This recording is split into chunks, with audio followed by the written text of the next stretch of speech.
ganawa da 'yan takarar jam'iyyar na gwamnoni a Abuja, NNPP ta ce demokradiyya a Najeriya zai yi armashi idan an samu adawa mai karfi fiye da yadda wasu 'yan siyasa kan zaɓi sauya sheka zuwa jam'iyyar gwamnati bayan kammala zaɓe. Dan kwamitin amintattun jam'iyyar Buba Galadima ya yi hasashen zuwa ƙarshen shekarar nan jam'iyyar tasu ka iya gogayya ko ma ta wuce manyan jam'iyyu tasiri. Jam'iyyar da take wata uku kacal yau a ƙasar nan gabaki ɗaya ita ke jin tsoro, ita take ba da tsoro, kamar budurwa ce kowa yana nema ya zo ya aure ta. In muka samu wata shida ai an gama duk wayannan da kake gani masu babban riga masu katon ciki duk gabaki ɗaya za mu kawo da su daga titi ba su isa masu yawo ba. Sanata Halliru Jika wanda a kwanan nan ya fice daga APC zuwa NNPP don takarar gwamna a jihar Bauchi ya ce nasara kan samu ne ta hanyar jajircewa da kusantar talakawa. Babban ce bambanci na da su 'yan takara na sauran jam'iyyu da suke jihar Bauchi shine na farko ni matashi ne, na biyu ni dan majalisa ne, na uku kuma ni injiniya ne. Saboda haka duk wani shika-shikai na sanin damuwan talaka Allah ya mallaka musu.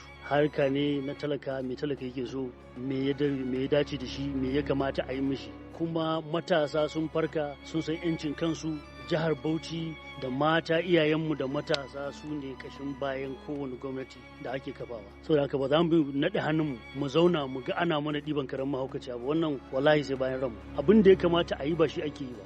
Shi ma ɗan takarar gwamna na jam'iyyar a Gombe Kamisu Ahmed mai lantarki ya ce ya kasance a adawa tun CPC ta shugaba Buhari zuwa NNPP amma har yanzu bai haƙura da neman kawo sauyin da yake hankoro ba.